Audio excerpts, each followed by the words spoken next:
anti wanaagsan asxaabay meel kastoo aad joogtaan ku soo dhawaada mar kale iyo mid ka mid ah barnaamijyada aan idinkugu talagalnay. haddaba barnaamijku waa kii galabnimo, maantana waa axad, waana barnaamijkii labaad. taariikhdu waa 19 Oktoobar sanadka 2025. haddaba barnaamijkeena waxaynu ku faahfaahin doonaa oo uu daba socdaa barnaamij saaki aan idiin soo gudbiyey oo ku saabsanaa in saakay deegaanka Rafax ee marinka Gaza nagtal iska saaray. xabad joojin baadaa sheegaya. haddaba marka hadda xaalku suu yahay intii aan kala maqnayn ilaa hadda. haddaba waxaan idiin hayaa Al-Qassam ayaa war soo saartay ku saabsan dagaalka.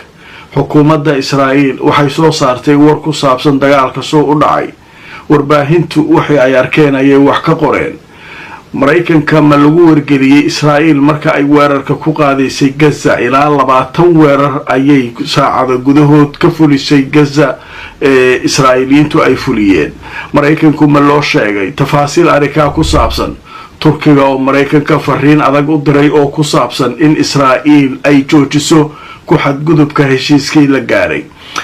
haddaba dhammaan wararkaas oo isku dubaridan oo markaa aynu ka soo xiganay iloo kala duwan ayaynu barnaamijkeena galabta ku faahfaahin doonaa. qaybaha dambena waxaan idinkugu hayaa Trump oo doonaya dhul ka mid ah Ukraine inuu ku abaalmariyo Putin si uu Putin u ogolaado heshiis in laga gaaro dagaalka Ukraine.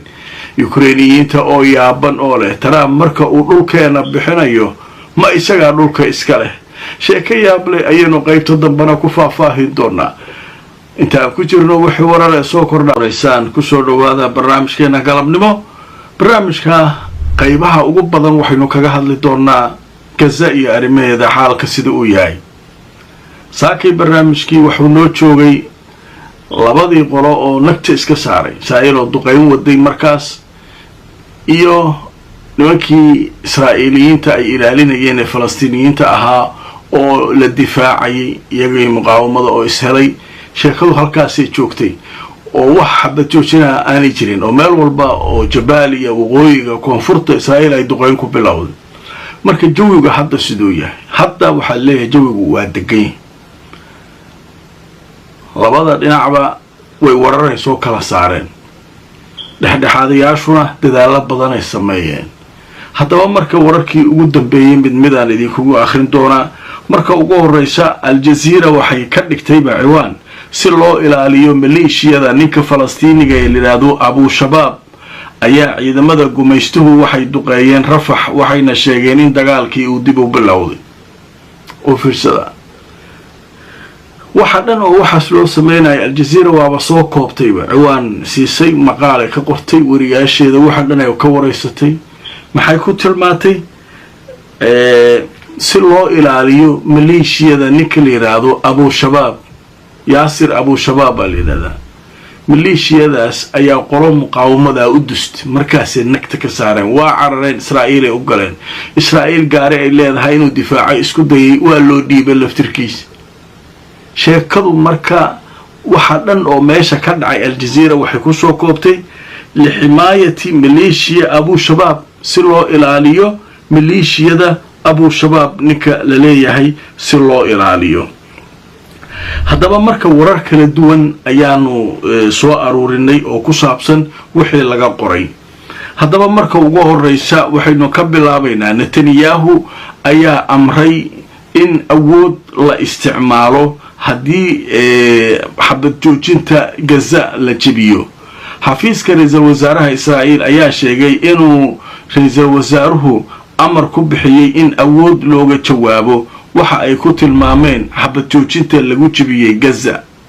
dhanka kale Al-Qassam ayaa iyaduna war soo saartay waxay leedahay waxaanu beeninaynaa inaynu wax xiriir la leenahay dhacdada ka dhacday Rafax. waxayna sheegeen dhankoodu inay ilaalinayaan xabad joojinta oo aanay wax xadgudub samaynin.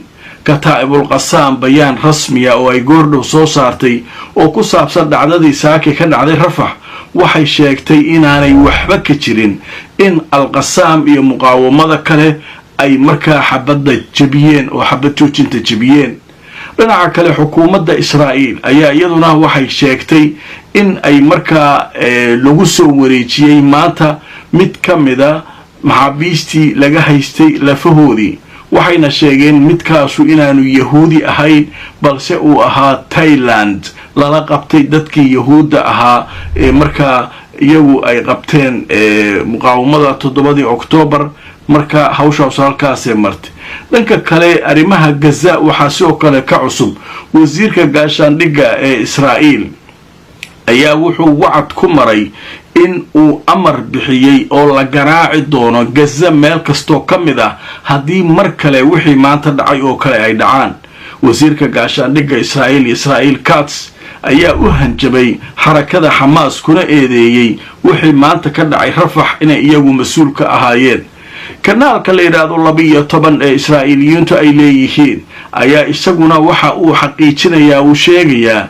in la gaarsiiyay Washington ka hor inta aanay Israa'iil duqeynin Gaza kanaalka telefishinka 12 ee Israa'iil ay leedahay oo soo xiganaya mas'uul Mareykan wuxuu cadeeyay in Israa'iil ay u sheegtay Mareykanka ka hor inta aanay weerarada ku qaadin maanta Gaza taasoo ay sheegtay inay kaga jawaabaysay xabadii oo ay jabiyeen Hamas oo markaa jawaab ay ka bixinayeen dhanka kale wararka waxay sheegayaan 20 weeraro dhinaca cirka Israa'iil inay maanta kaliya ku qaaday marinka Gaza kaasoo la sheegay hay-adda wararka u faafisa Israa'iil in ciidamadu ay ka soo xigatay war ah in 20 weerar ay ka fuliyeen gudaha marinka Gaza kadib dhacdadii amni ee ka dhacday Rafah deegaanka la yiraahdo ee ku yaala koonfurta Gaza marka mawjida warbixinadan marka waa warbixinadii ugu muhiimsanaa ee soo bax dhowr waroo muhiim ah ku jirta marka Al-Qassam waxay yiraahdeen annagu wax xiriir ah lama lihin waxa meesha ka dhacay meesha wax ka dhaceena waa meesha ciidamada Israa'iil qaybtooda meesha ay Gaza ka joogaan hadda loo ogolaaday khadul ahmar la yiraahdaa iyo khadul asfar dhanka guduudka joogaan meesha wax ka dhacay waa halkaas meel annagu hadda maamulmaba ah meel Israa'iil maamusho waayo marka sidee wax u dhaceen marka wariyaashu waxay leeyihiin kooxo loo malaynayo muqaawamada ayaa inta galay ninkii kooxdii Falastiiniyiinta iyadoo meesha Israa'iil mar rabto gudahana inay u soo galaan mar rabto meel gooniya ku haysa meeshii inta u tageen nimankii nagti ka saareen nimankii iyagoo meesha ku cadaabayo nagta ku haya ayaa Israa'iil u soo gurmad Israa'iil markaas waa markay leedahay xabadii la jibiyay nimankan waxay leeyahay wax xabada jibina labaar Israa'iil aan weerarna male kuwaan Israa'iil miya aan nagti ka saareen marka meeshaas marka nimankii Hamas ahaa saasay ku doodayaan dhanka kale Israa'iil waxa